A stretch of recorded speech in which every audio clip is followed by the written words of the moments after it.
ओम शांति। आज हम देखते हैं और बहुत सारी बातें हमारे भी सामने आती हैं, क्योंकि यहाँ बहुत सारे परिवार ऐसे आते हैं तो वो अपने मन की बात जब हमसे करते हैं तो अधिकतर परिवार की समस्या है कि हमारे बच्चे हमारा कहना नहीं मानते हैं। बच्चों की लाइन अलग जा रही है। अब क्या करें? हर परिवार की समस्या है आज के बच्चों को लेकर। आज के युग में हम देखते हैं साइंस बड़े बड़े इन्वेंशन कर रही है, बड़े बड़े आविष्कार कर रही है, नई नई चीज़ें बना रही है, नई नई टेक्नोलॉजी आ रही है। इतनी टेक्नोलॉजी आ गई कि सोच भी नहीं सकते थे। आज विदेश में बैठे व्यक्ति से हम रूबरू बात कर सकते हैं। ऐसा लगता है हम आमने सामने बैठकर बात कर रहे हैं। एक समय था कि 15-15 दिन हम लेटर का इंतज़ार करते थे, चिट्ठियों का इंतज़ार करते थे, और आज एक सेकंड में इधर से उधर। ये टेक्नोलॉजी है। लेकिन क्या कभी हमने सोचा है जितनी टेक्नोलॉजी बढ़ रही है, जितनी सुख सुविधाएं बढ़ रही हैं, जितनी हमारी जिंदगी आसान हो रही है, जितना ये युग मशीनीकरण युग बन रहा है, उतनी हमारी मुश्किलें, उतना ही दुख, उतना ही दूरियां हमारे जीवन में बढ़ रही है। आज एक मोबाइल में सारी दुनिया है। क्या नहीं है मोबाइल में? हर कुछ मोबाइल में है। ये सारी चीज़ें जो बनी हैं हमारी ज़िंदगी को आसान करने के लिए बनी है, लेकिन कहीं ना कहीं हमने इनको लेकर ही अपनी ज़िंदगी मुश्किल में कर दी। आज एक मैसेज बड़ा वायरल हो रहा था कि एक लेडी अपने फैमिली को, परिवार को खाना दे रही थी, तो उसने साथ में एक टोकरी रखी और टोकरी में इशारा करती थी, फ़ोन रखो, ये रखो, तब खाना मिलेगा। तो बच्चे आए, फ़ोन निकाल के रखा, हस्बैंड आए, फ़ोन निकाल के रखा, दूसरा रखा, तब खाना दे रही थी। इसका मतलब ये है कि लोग समझ तो रहे हैं कि आज हम खाना, पहनना, सोना, उठना, परिवार सब दरकिनार हो गया है सिर्फ इस मोबाइल के चक्कर में। जो हमारे यूज़ के लिए बना था, इसको हमने मिसयूज़ करना शुरू कर दिया है। जो हमारी ज़िंदगी को आसान करने के लिए बना था, उसने हमारी ज़िंदगी को नरक कर दिया है। वो हमारी ज़िंदगी बन गया है। ज़िंदगी सहज करने के लिए बना था, लेकिन वो हमारी ज़िंदगी बन गया है। एक परिवार में हमने देखा कि बच्चा खाना नहीं खा रहा है क्योंकि उसका फ़ोन खराब हो गया है। उसे आज ही फ़ोन चाहिए। एक दिन का पेशेंस उसके अंदर नहीं है। तो क्या से क्या हो गए हम। एक ज़माना वो था, एक साथ ज़मीन पर बैठते थे, खाना एक थाली में खा लेते थे, अपने एक दूसरे का कपड़ा पहन लेते थे, एक दूसरे से बातें करते थे, एक दूसरे को अपनी समस्याएं बताते थे, सॉल्यूशन निकल आता था। बड़ा छोटों को प्यार से समझाता था, छोटे बड़ों की इज्जत किया करते थे। आज का ज़माना, घर में 4 लोग हैं, सिंगल फैमिली है, लेकिन चारों लोगों के अंदर बहुत दूरियां हैं। मोबाइल में नज़दीकियां हैं। 5000 फ्रेंड्स फेसबुक पर हैं, इतने इंस्टाग्राम पर हैं, इतने सोशल मीडिया पर मेरे फॉलोअर हैं। आज ऐसा सोचकर व्यक्ति अपने आप को बड़ा प्राउड फील करता है। लेकिन क्या कभी हमने सोचा है, परेशानी में मेरे अपने ही काम आते हैं, दूसरा कभी कोई काम नहीं आता। तो आज ये दूरियां हमारे जीवन में क्यों बढ़ गई हैं? उसका जिम्मेदार कहीं ना कहीं हम ही हैं। हम ही जिम्मेदार होते हैं। आज की स्थिति वो हो गई जैसे 3 कुएं थे, 2 बराबर बराबर थे, एक दूर था। तो एक कुएं में पानी था, बराबर वाला कुआं सूखा हुआ था, और तीसरे वाले कुएं में भी पानी कम था। तो जो कुआं भरा हुआ था वो अपने बराबर वाले को पानी नहीं दे रहा था, वो तीसरे कुएं को जो बहुत दूर था उसको पानी दे रहा था। तो आज हम अपने अपनों से बहुत दूर जा रहे हैं। दुनिया, समाज, सोशल मीडिया, इनके बहुत नज़दीक जा रहे हैं, जबकि अंत में कोई काम नहीं आता। तो कैसे बने मेरे परिवार में नज़दीकियाँ? कैसे हमारा व्यवहार, कैसे हमारे संबंध मधुर हो जाएं, जो दूरियां आ गई हैं वो नज़दीकियों में बदल जाएं। आज माता पिता अपने बच्चों से बहुत अपेक्षाएं रखते हैं, बहुत इच्छाएं रखते हैं, और इन इच्छाओं को पूरी कराने के लिए वो अपने से दूर भी कर देते हैं। नहीं, तुम्हें ये बनना है, बन जाते हैं, दूर हो जाते हैं। जब लास्ट में बुजुर्ग अवस्था आती है तब उन्हें बड़ी याद आती है। अब क्या करें? दूर तो दूर, अब नज़दीक कैसे आएंगे? तो हमें अपने जीवन में कुछ रूल्स बनाने होंगे, कुछ नियम बनाने होंगे। अपने बच्चों को समय देना होगा।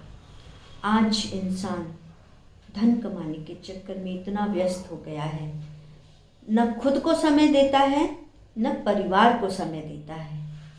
तो बच्चे भी उसी को फॉलो करते हैं। तो सबसे पहली पहल आपको करनी होगी, आप अपने जीवन में बैलेंस बनाइए। वर्क कीजिए, बिजनेस कीजिए, जॉब कीजिए, खूब कमाइए, लेकिन अपना टाइम टेबल बनाइए। जब आप टाइम टेबल बनाएंगे तो उसमें कुछ समय अपने बच्चों को दीजिए, अपने बच्चों से बातें कीजिए, अपने पूर्वजों के बारे में बताइए, अपने रीति रिवाजों के बारे में बताइए। बच्चों के सामने अपने बड़ों की सेवा कीजिए, बच्चों के सामने अपने बड़ों का कहना मानिए। तो बच्चे आपको देखकर सीखेंगे। और इन उसूल बनाने में थोड़ा सख्ती अपनाइए।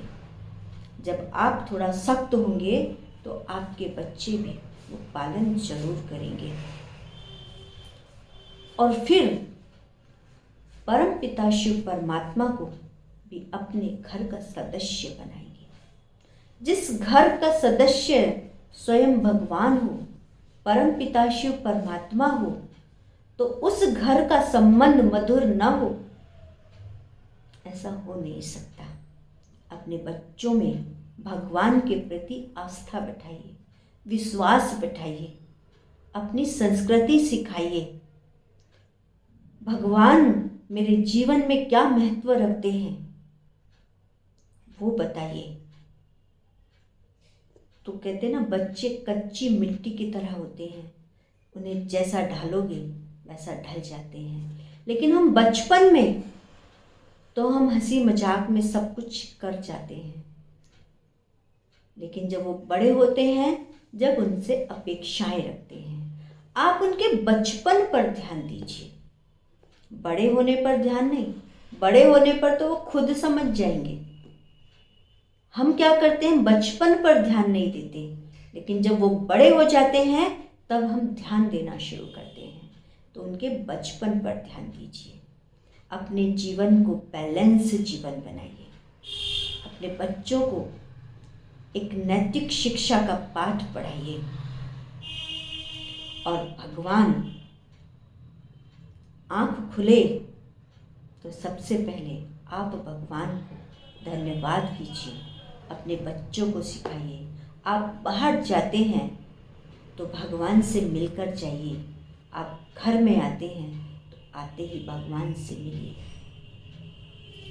तो भगवान कहते हैं ना, भगवान को अपने घर का मुखिया बनाइए। जब भगवान आपके घर का मुखिया होगा तो आपके परिवार के संबंध मधुर होंगे। तो इस तरीके से आप अपने और अपने बच्चों के बीच में सामंजस्य बैठा सकते हैं। आज की टेक्नोलॉजी के अनुसार बहुत ज़रूरी है ये।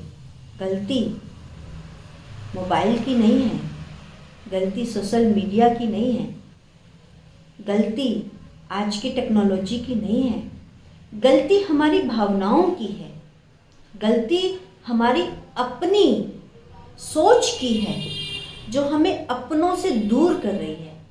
क्वालिटी तो है हमारे अंदर, संस्कार तो है हमारे अंदर, तभी तो हम दूसरों से जुड़ पा रहे हैं, लेकिन अपनों से दूर जा रहे हैं। जुड़ने के संस्कार हैं, लेकिन किससे? दूर से, अपनों के साथ नहीं। तो वो संस्कार अपने घर में डेवलप करने के लिए उन्हें मित्रतावत व्यवहार करते हुए, लव एंड ला का बैलेंस रखते हुए, ऐसा नहीं प्यार में इतना हो जाए कि बच्चे बिगड़ जाएं और इतने भी सख्त हो जाएं कि बच्चे टूट जाएं। तो अपने जीवन में लव एंड ला का बैलेंस बनाते हुए अपने बच्चों के साथ समय बिताइए। जब आप अपने बच्चों के साथ समय बिताएंगे, उनके साथ बैठेंगे, उनके साथ खाएंगे, तो बच्चों के अंदर भी वो संस्कार आएंगे। जैसे इस पर एक छोटी सी स्टोरी कि एक युगल और बच्चा, अपनी माँ को छोड़कर वो युगल होटल में खाना खाने जा रहा था और माँ से बोला कि माँ, आज मंदिर में भंडारा है, आप यहाँ भोजन कर लेना और हम बाहर जाते हैं भोजन करने। तो छोटा सा बच्चा सुन रहा था। तो छोटे बच्चे ने जब मंदिर से उधर से गुजरे तो बच्चे ने कहा, मम्मी मैं भी बड़ा होकर एक मंदिर बनवाऊंगा। कि वेरी गुड बेटा, वेरी गुड, ये तो बहुत अच्छा है, बड़े अच्छे संस्कार हैं, वेरी गुड नेचर। माँ बड़ी खुश हुई, पापा भी बड़े खुश हुए। तो मम्मा पापा ने पूछा, बेटा तुम्हारे मन में ख्याल कैसे आया? उन्होंने कहा, आपने दादी को बोला ना कि मंदिर में भंडारा हो रहा है, आप यहाँ भोजन कर लेना। अब जब तक मैं बड़ा हूँ तो ये मंदिर रहे न रहे और पता नहीं क्या स्थिति हो, तो मैं खुद मंदिर बनवाऊँगा, क्योंकि जब मैं बाहर खाना खाने जाया करूँगा तो आपको भी तो भंडारे की ज़रूरत पड़ेगी। क्या हुआ? तो कहीं ना कहीं हमने ही बीज डाला ना।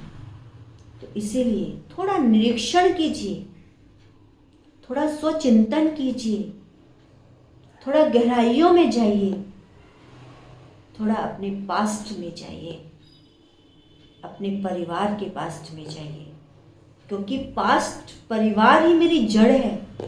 और जब हम जड़ों को काट देते हैं तो पौधा सूख जाता है। तो जड़ों को मत काटिए, अपने संस्कार रखिए।